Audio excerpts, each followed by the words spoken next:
2010 November 17 മുതൽ 2011 November 16 വരെയുള്ള ഒരു വർഷക്കാലം ശബരിമല മാളികപ്പുറത്തമ്മയുടെ മുഖ്യപൂജകനായി ശബരീശ സന്നിധിയിലെത്തിയത് മാവേലിക്കര വള്ളിക്കുന്നം കടുവനാൽ മംഗലശ്ശേരി ഇല്ലം ബ്രഹ്മശ്രീ ധനഞ്ജയൻ നമ്പൂതിരിയായിരുന്നു. മാളികപ്പുറത്തമ്മയുടെ സവിധത്തിങ്കൽ ദേവി ഉപാസകനാകാൻ ലഭിച്ച അവസരത്തെ മുജ്ജന്മ സുഹൃതമായി കാണുന്നു ഈ പുരോഹിതൻ.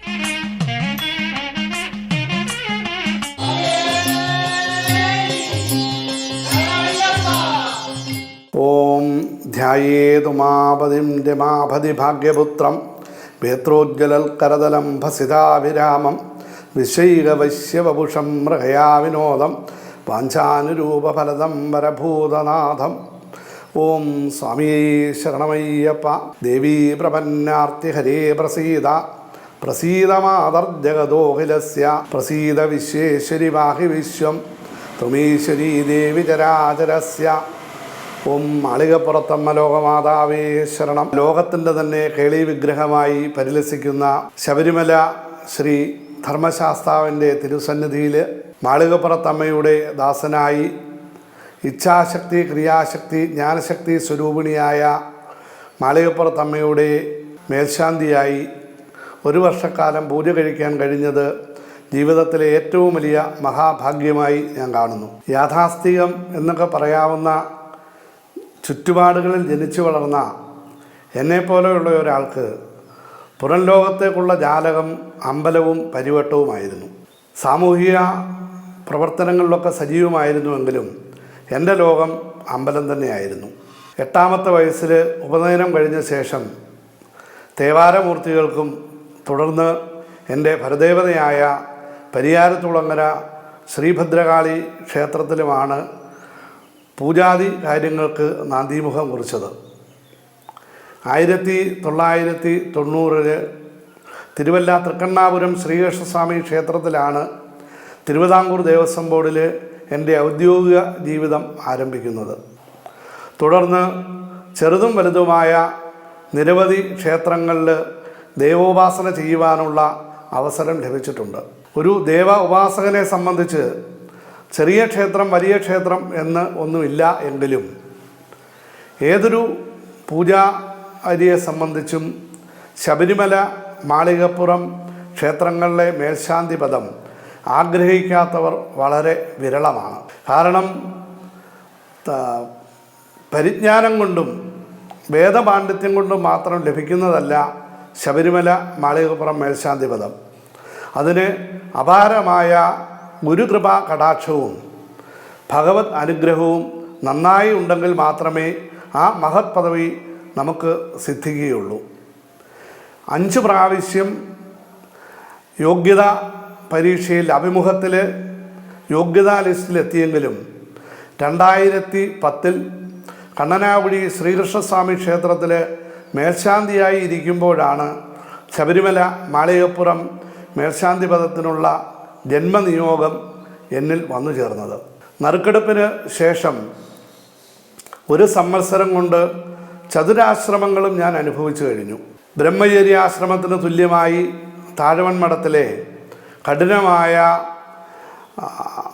ആചാരങ്ങളെക്കുറിച്ചും അനുഷ്ഠാനങ്ങളെക്കുറിച്ചും പൂജാതി കാര്യങ്ങളെക്കുറിച്ചുമുള്ള പരിശീലനം മണ്ഡലകാലം ആരംഭിച്ചു കഴിഞ്ഞാൽ ഗൃഹസ്ഥാശ്രമത്തിന് തുല്യമായ രാവും പകലും ഉറക്കളച്ചുള്ള കഠിനമായ അധ്വാനവും അതിനോടൊപ്പം തന്നെ സൂക്ഷ്മമായും കൃത്യതയോടുകൂടിയും എന്നിൽ അർപ്പിതമായ ചുമതലകൾ നിർവഹിച്ചതിനുള്ള കൃതാർത്ഥതയും സത്സംഗങ്ങൾ, ശരണം വിളികളാൽ മുഖരിതമായ അന്തരീക്ഷം, കൂടാതെ അവാച്യമായ മനസ്സിൻ്റെ അകവും പുറവും ആനന്ദം നൽകുന്ന ദേവ ചൈതന്യം തുളുമ്പി നിമിഷങ്ങളായിരുന്നു ശബരിമലയിലെ മണ്ഡല മകരവിളക്ക് മഹോത്സവ കാലം. മണ്ഡല മകരവിളക്ക് മഹോത്സവം കഴിഞ്ഞു കഴിഞ്ഞാൽ വാനപ്രസ്ഥമാണ്. പിന്നെ അക്ഷരാർത്ഥത്തിൽ വാനപ്രസ്ഥമാണ്. കാര്യം സന്നിധാനം മുഴുവൻ വളരെ വിജനമായിരിക്കുന്ന അവസ്ഥാവിശേഷം. അവിടെ ആ സമയങ്ങളിൽ അനുഭവപ്പെടുന്നത്, നമ്മൾക്ക് അഭിമുഖീകരിക്കാൻ കഴിയുന്നത് ആനയുടെ ചിഹ്നം വിളികളും വ്യാഘ്രത്തിൻ്റെ ഗർജനവും കുറുനരികളുടെ ഓരിയിടിയിലും കിളികളുടെ കളകളാരവും മാത്രമാണ്. തികച്ചും വന്യമായ അന്തരീക്ഷമാണ്. വളരെ തിരക്കേറിയ ശബരിമലയിലെ ദിവസങ്ങളേക്കാൾ ആസ്വാദ്യകരമായി തോന്നിയത് ഈ ഏകാന്തമായി ഭഗവാനിൽ അലിഞ്ഞു ചേരാൻ കഴിയുന്ന, ഈശ്വരനിൽ അലിഞ്ഞു ചേരാൻ കഴിയുന്ന ഈ നിമിഷങ്ങളായിരുന്നു കൂടുതൽ ആസ്വാദ്യകരമായി എനിക്ക് അനുഭവപ്പെട്ടത്. അയ്യപ്പ ധർമ്മം എന്ന് പറയുന്നത് സനാതന ധർമ്മം തന്നെയാണ്. ഈ ജീവിതത്തിൽ സനാതന ധർമ്മത്തിൻ്റെയും അയ്യപ്പ ധർമ്മത്തിൻ്റെയും ഭാഗഭാക്കാകുവാൻ കഴിഞ്ഞത് ഏറ്റവും വലിയ ഈ ജീവിത പുണ്യമായി തന്നെ, ഏറ്റവും വലിയ മഹാഭാഗ്യമായി തന്നെ ഞാൻ കരുതുന്നു. അപൗരുഷേയവും അനാദിയുമായ വേദങ്ങളാണ് സനാതനധർമ്മത്തിൻ്റെ അടിസ്ഥാനം. ആ വേദങ്ങൾ മുന്നോട്ട് വെക്കുന്ന ചാന്തകീയോപനിഷത്തിലെ തത്വമസി, യജുർവേദീയമായ അഹം ബ്രഹ്മാസ്മി, അയം ആത്മാ ബ്രഹ്മ, പ്രജ്ഞാനം ബ്രഹ്മ തുടങ്ങിയ അതിമഹത്തായ മഹാവാക്യങ്ങൾ അക്ഷരാർത്ഥത്തിൽ പ്രവർത്തനത്തിൽ വരുന്ന ലോകത്തിലെ ഒരേ ഒരു ഇടമാണ്, ഒരേ ഒരു ആരാധനാ കേന്ദ്രമാണ് കാശി രാമേശ്വരം പാണ്ഡിമലയാളം അടക്കി വാണരുളുന്ന ഹരിഹര പുത്രനായ ഹരിഹരസുതനായ അയ്യപ്പസ്വാമി വാഴുന്ന പൊന്നമ്പലം. ശബരിമല മാളികപ്പുറം മേൽശാന്തിയായി ഞാനവിടെ ഇരിക്കുമ്പോൾ നിരവധി ഭക്തജനങ്ങളാണ് നിരവധി വിഷയങ്ങളുമായി നമ്മളെ സമീപിച്ചിട്ടുള്ളത്. 14 കൊല്ലം, 15 കൊല്ലം, 16 കൊല്ലം ഒക്കെ സന്താനങ്ങളില്ലാതിരുന്ന നിരവധി ആളുകൾ അവിടെ വന്ന് മാളികപ്പുറത്തമ്മയ്ക്ക് തൊട്ടിയും കുട്ടിയും കെട്ടുക എന്ന് പറയുന്ന ഒരു സമ്പ്രദായമുണ്ട്. ആ തൊട്ടിയും കുട്ടിയും കെട്ടിക്കഴിഞ്ഞപ്പോൾ ശാസ്ത്രത്തിനെ പോലും അതിശയിപ്പിച്ചുകൊണ്ട് അവർക്കൊക്കെ സന്താനഭാഗ്യം ഉൾപ്പെടെ ഉണ്ടായിട്ടുള്ള നിരവധി അനുഭവങ്ങൾ ശബരിമലയിൽ നിന്ന് ഞാൻ ഇറങ്ങിയതിന് ശേഷം അവരെല്ലാം തന്നെ എന്നെ സമീപിക്കുകയും എന്നോട് പറയുകയും ചെയ്യുന്നുണ്ടായിട്ടുണ്ട്. കൂടാതെ ഇന്ന് ഈ കലിയുഗത്തിൽ നമുക്ക് ആശ്രയിക്കാൻ കഴിയുന്ന ഏറ്റവും കലിയുഗവരതനായിരിക്കുന്ന അയ്യപ്പസ്വാമിയെയും മാളികപ്പുറത്തമ്മയാണ് നമ്മൾ സേവിക്കേണ്ടുന്നത്. കാര്യം ഇന്ന് നമുക്കറിയാം, നമ്മുടെ ചുറ്റുപാടിലും ലോകം മുഴുവൻ എല്ലാവിധമായ അധർമ്മവും കൊടികുത്തി വാഴുന്ന ഒരവസരത്തിങ്കൽ അതിൽ നിന്ന് എല്ലാം നമ്മളെ മുക്തമാക്കുന്നതിനും രക്ഷിക്കുന്നതിനുമുള്ള ഏക ആശ്രയം കലിയുഗ വരദനായിരിക്കുന്ന അയ്യപ്പ സ്വാമിയാണ്. മനുഷ്യനെല്ലാം തന്നെ, അതായത് മൃഗതുല്യമായ വാസനകൾ വെച്ചുകൊണ്ടിരിക്കുന്ന നിരവധി ആളുകളെ നമുക്ക് ചുറ്റിനും നമുക്ക് കാണാൻ കഴിയും. ആഹാര നിദ്ര ഭയമൈഥുനാനി സമാനി ചേതാനി നൃണാം പശൂനാം ജ്ഞാനം നരാണാം അധികോ വിശേഷ. ആഹാരം, നിദ്ര, ഭയം, മൈഥുനം ഉൾപ്പെടെയുള്ള കാര്യങ്ങൾ മനുഷ്യനും പശുവിനാം എന്ന് പറഞ്ഞാൽ മൃഗങ്ങളെ പ്രതികരിക്കുന്ന മനുഷ്യനും പശുവിനുമെല്ലാം ഒരേപോലൊക്കെ തന്നെയാണ്. ധാർമ്മികമായി ചിന്തിക്കാനുള്ള ശേഷി മനുഷ്യന് മാത്രമാണ് മൃഗങ്ങളിൽ നിന്ന് വ്യത്യസ്തമായുള്ളത്.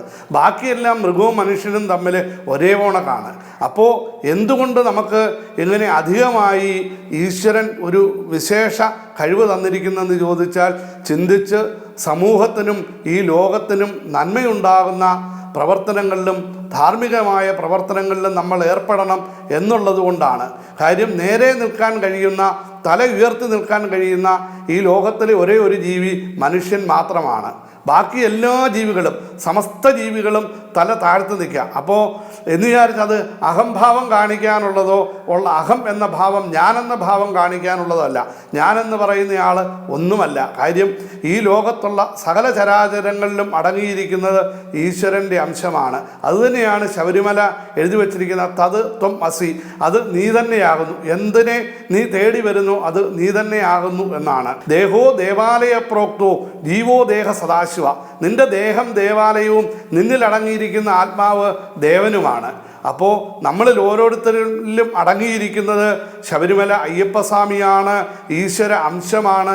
അതുകൊണ്ട് നാം ഒക്കെ തന്നെ ആ ഒരു തലത്തിലേക്ക് മാനസികമായി ഉയരുകയും ആ ഒരു തലത്തിലേക്ക് ഉയർന്ന് ധാർമ്മികമായി ഈ ലോകത്ത് ജീവിക്കുകയും ധർമ്മം പുലർത്തുന്നതിന് വേണ്ടുന്ന എല്ലാവിധമായ കാര്യങ്ങളും ചെയ്യുകയാണ് ഒരു മനുഷ്യ ജീവിതത്തിലെ ധർമ്മം എന്നുകൂടി ഞാനിവിടെ ഓർമ്മിപ്പിക്കുകയാണ്. ഈ മണ്ഡല മകരവിളക്ക് വൃശ്ചിക ഉത്സവകാലത്ത് ഈ ഭഗവാനെ, അയ്യപ്പസ്വാമിയെ ഭജിക്കുന്ന എല്ലാ അയ്യപ്പ ഭക്തർക്കും ഈ ലോകത്തുള്ള മുഴുവൻ സജ്ജനങ്ങൾക്കും എല്ലാവിധമായ നന്മകളും ഐശ്വര്യവും ഉണ്ടാകട്ടെ എന്ന് പ്രാർത്ഥിക്കുന്നു. സ്വാമിയെ ശരണമയ്യപ്പ, മാളികപ്പുറത്തമ്മ ലോകമാതാവേ ശരണം.